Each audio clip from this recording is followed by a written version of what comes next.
Bismillahirrahmanirrahim. Allah Subhanahu wa Ta'ala itu merencanakan kehidupan kita, teman-teman. Kita cuman perlu menjaga masih on the track apa enggak nih.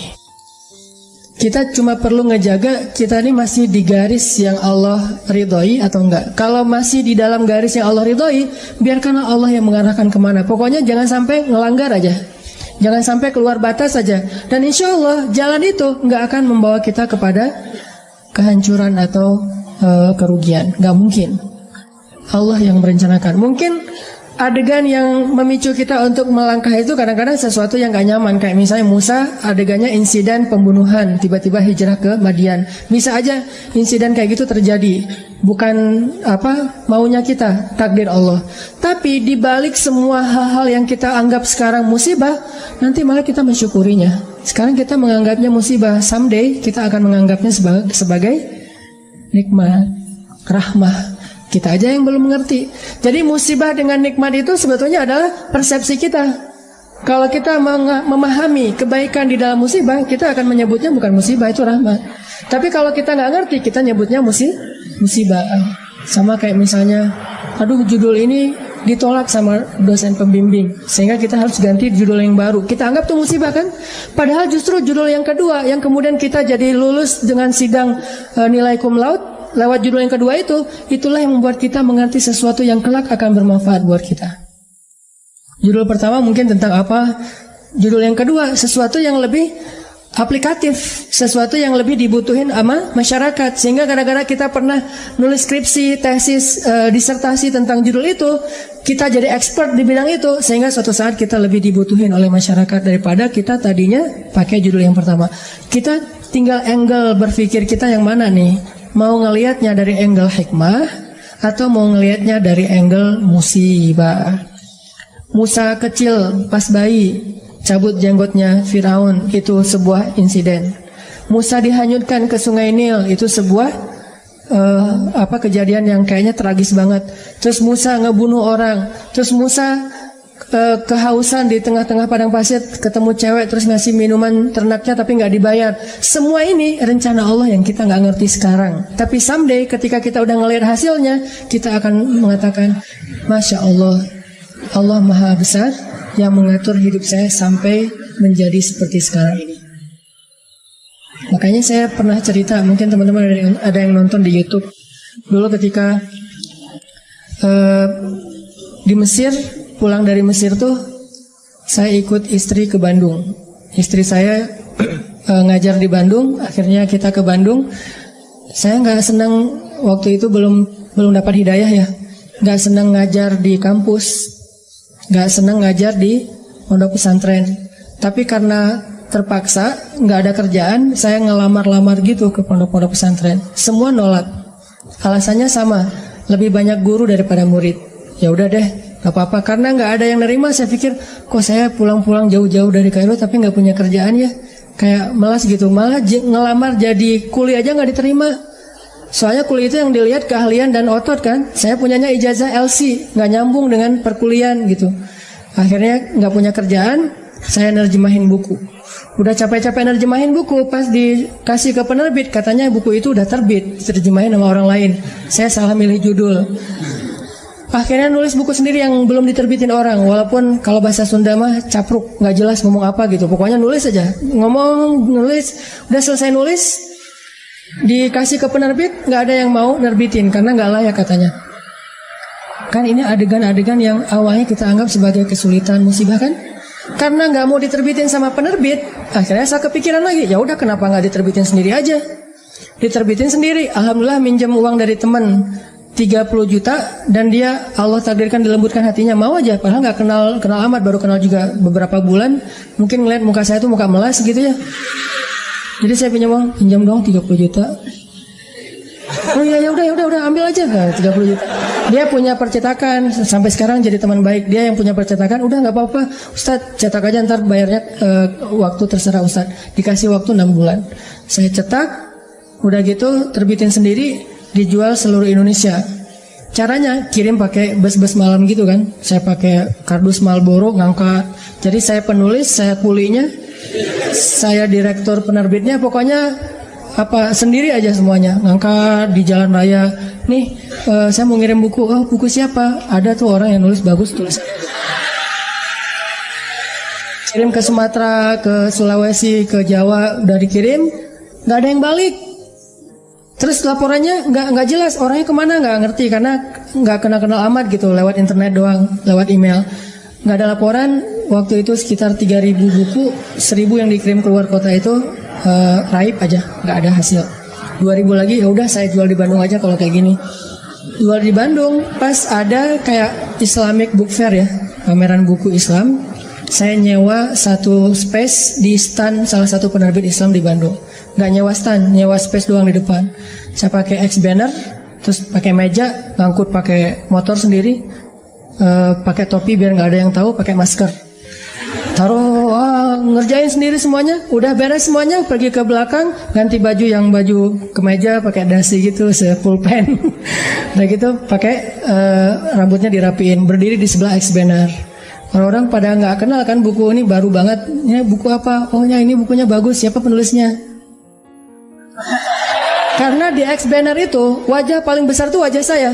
Jadi tulisan buku apa tuh kecil-kecil aja. Yang penting wajahnya yang gede gitu. X banner foto saya yang paling besar. Qadarullah, waktu itu saya ngambil foto kan sembarangan aja dari foto-foto lama tuh. Saya ada foto baju putih dan mungkin kalau orang perhatiin kelihatan. Ternyata di sini ada uang 1.000. Kelihatan ada uang 1.000 di foto itu teh. Saking memprihatinkan. Mulai alhamdulillah 3 bulan bisa membayar hutang di percetakan. Mulai berkembang, bikin bisnis. Waktu itu belum ada pulsa di Alfamart, Indomaret, masih M-Kios gitu. Punya 60 cabang M-Kios di Bandung. Mulai masuk ke jual beli mobil bekas, masuk ke properti. Terus ujung-ujungnya alhamdulillah balik lagi kepada habit, yaitu dunia dakwah. Jadilah sekarang di Pemuda Hijrah, dan saya tinggalkan yang usaha-usaha kayak gitu biar fokus kepada dakwah. Tapi akhirnya saya berpikir, kalau dulu saya mungkin diterima ngajar di satu tempat, mungkin saya nggak akan pernah ngelakuin hal-hal yang seperti sekarang. Kalau dulu saya diterbitin bukunya oleh orang lain, mungkin saya nggak akan pernah nulis sendiri, dan seterusnya dan seterusnya. Banyak hal yang kita sebut sekarang musibah, besok kita bilang itu sebuah nikmat. Angle-nya doang yang berbeda. Tinggal kita yakin nggak sama Allah Subhanahu Wa Taala. Jadi bisa jadi hari ini ditolak atau hari ini diputusin, suatu saat kita mensyukuri keputusan itu. Alhamdulillah saya diputusin, itu disyukurin. Kenapa? Gara-gara diputusin, akhirnya dia menikah dengan orang yang lebih baik daripada kita. Syukur kan? Namanya cinta sejati. Gimana? Harus syukur. Alhamdulillah dia dapat yang lebih layak daripada saya. Dan saya mah nggak dapat sampai sekarang misalnya. Ya nggak apa-apa. Kayak Julaibib ya. Tunggu aja di masjid.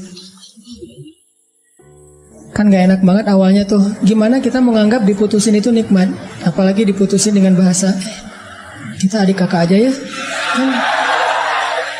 Berat ya, gak enak kalau kayak gitu teh. Cuman nanti suatu saat kita akan mensyukuri nikmat itu. Kayak banyak orang yang ngerasa kok saya ngeband udah sekian lama tapi gak ada yang masuk ke dapur rekaman, sampai dia bikin kayak semacam sponsor me kan. Dia ngeband, terus bikin arrangement lagu, dia posting di YouTube, diupload di YouTube supaya ada yang sponsor. Ternyata nggak muncul. Anak skate, dia ngetrik, tapi nggak ada yang jadiin dia brand ambassador brand tertentu. Akhirnya dia upload di YouTube, ngetrik kickflip yang model baru apa gitu mungkin, atau no comply gitu, dia nggak ngetrik tapi bisa terbang-terbang. Berharap ada yang sponsor, ternyata belum. Apa yang hari ini kita anggap sesuatu yang kayak kekalahan, satu musibah, satu kesulitan, suatu hari nanti ketika kita paham, kita akan mengatakan itu nikmat.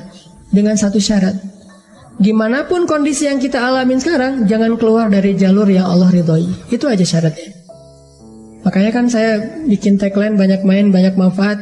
Saya nggak berani bilang nggak punya dosa, karena itu namanya tazkiyatun, mentazkiyah diri sendiri. La tuzakku anfusakum, janganlah kalian menganggap diri kalian suci. Tapi maksudnya sedikit dosa ini tinggalkan dosa. Kenapa? Karena kalau kita udah ngelanggar, gimana pun kita sekarang lagi dapat nikmat banyak, terus kita melakukan dosa yang Allah nggak suka, nikmat itu bisa berubah musibah. Sebaliknya, ada musibah, kita masih on the track, musibah itu bisa berubah menjadi nikmat. Syarat yang Allah minta dari kita cuma satu itu, jangan melanggar, jangan bikin dosa, jangan ngecewain Allah Subhanahu wa Ta'ala. Itu doang. Udah gitu bertahan aja, Allah kasih kejutan-kejutan yang sangat banyak dalam hidup kita. Saya punya teman orang Padang. Dia ikut tes akademi kepolisian. Dari sekian banyak yang ikut tes, 50 orang yang keterima, dia salah satunya. Terus karantina 50 orang ini. Tes ujian yang kedua, dari 50 orang ini cuman dia sendiri yang gagal. 49 orang tuh lulus tes kedua. Akhirnya dia pulang ke kampungnya dalam keadaan malu. Karena udah malu banget, dia hijrah ke Jakarta. Awalnya ke Bandung terus ke Jakarta. Di Jakarta, alhamdulillah setelah sekitar 8 tahun, dia bisa survive, bahkan sukses. Sekarang dia punya beberapa outlet di Tanah Abang, punya pabrik di Bogor, dan punya omset sebulan itu gak kurang dari 1 M. Dengan keuntungan kurang lebih 40%. Jadi 400 juta lah profit bersihnya sebulan. Kalau lagi lebaran atau Ramadan, itu bisa 3 kali lipat. Nah pas sudah sukses, dia haji. Ternyata di kampung itu, dialah orang pertama yang haji. Di kampung dia tuh. Dan di kampung itu dikenal dia sebagai anak yang paling nakal, yang kayaknya gak ada harapan jadi orang baik. Ternyata yang pertama haji. Udah gitu dia pulang, sesekali dia pernah pulang, ketemu sama temennya yang 49 orang itu. Salah satunya udah jadi salah satu pejabat di kepolisian. Dia ngobrol-ngobrol, ditanya, mana yang 48 lagi? Dia bilang, kamu gak tahu kabar mereka? Kabar apa? Tahun 2004 mereka ditugaskan di Brimob Aceh, di Banda Aceh. Asrama Brimob Banda Aceh itu dekat dengan laut. Terjadi musibah tsunami, satu asrama Brimob itu habis semua, dan 48 mereka itu meninggal dalam musibah tsunami. Baru dia sadar, Masya Allah, Allah punya rencana. Semuanya di dalam aturan Allah Subhanahu wa Ta'ala. Sehingga dia akhirnya mensyukuri kegagalan dia dulu di tes kepolisian. Walaupun yang lulus juga baik, yang gagal juga baik. Jadi ini bukan soal buruknya, tapi soal antara satu kebaikan dengan kebaikan yang lain. Yang lulus baik, yang ternyata nggak lulus juga, Allah simpan kebaikan dengan cara yang lain. Bahkan mungkin bagi dia sekarang, kalau disuruh pilih, dia lebih milih nggak lulus. Kalau dia sekarang udah paham. Dulu dia memilih lulus, dia stres, dia kayak putus asa gitu. Pas ketahuan cuma dia sendiri yang nggak lulus. Tapi setelah dia paham maksud Allah, pasti kalau sekarang disuruh pilih, mending dulu kamu lulus apa enggak? Enggak deh, mending kayak gini aja, pasti kayak gitu. Jadi kita butuh waktu untuk mengerti teman-teman tentang maunya Allah itu apa. Sama kayak sekarang, kita butuh waktu untuk mengerti kenapa di usia segini masih sendiri. Butuh waktu untuk mengerti. Mungkin Allah emang lagi mempersiapkan calon imam kita yang ideal banget. Nah, untuk mendapatkan seseorang yang ideal itu kan butuh waktu. Kalau yang apa adanya kan, yang apa diobral gitu kan gampang. Tapi ini karena terlalu istimewa, kayak permata, mutiara, itu benar-benar dibentuk saking istimewanya, butuh waktu yang lama. Sama kayak kita beli kendaraan. Kalau yang warnanya pasaran kan langsung ready stock ya. Tapi kalau yang warnanya paling unik sendiri kan inden kan. Sampai mau beli satu kendaraan aja indennya bisa 2 bulan. Kenapa? Warna ini jarang Pak, istimewa, sehingga harus inden. Kalau yang ready stock banyak tuh warna standar aja. Begitu juga dengan jodoh. Ada jodoh ready stock, ada jodoh inden. Nah yang inden ini biasanya istimewa. Itu salah satu hikmahnya. Siapa tahu emang dia inden karena lagi mengkhatamkan Al-Quran. Dia berazam, ya Allah saya gak pengen nikah dulu sebelum khatam juz 30. Gak harus 30 juz kan. Sebelum khatam juz 30. Berapa lama? 15 tahun. Nah mungkin dia pengen hafal juz 30 juz, mungkin dia pengen hafal 100 hadis, mungkin dia pengen mapan dulu supaya bisa benar-benar membahagiakan dan menafkahi keluarga besar, bukan cuma istrinya tapi juga mertua dan segala macam. Kita emang akan dikasih oleh Allah pasangan yang istimewa, makanya inden. Sehingga kita bersabar, mudah-mudahan ada kebaikan. La'allahu khair wa ma indallahi khair. Mudah-mudahan di sini ada kebaikan, apa yang ada di sisi Allah lebih baik. Terus berhusnuzon. Ketemu-ketemu, ternyata emang benar, wajar kalau kita inden, istimewa banget. Akhlaknya itu luar biasa. Itu yang dialami oleh Khadijah.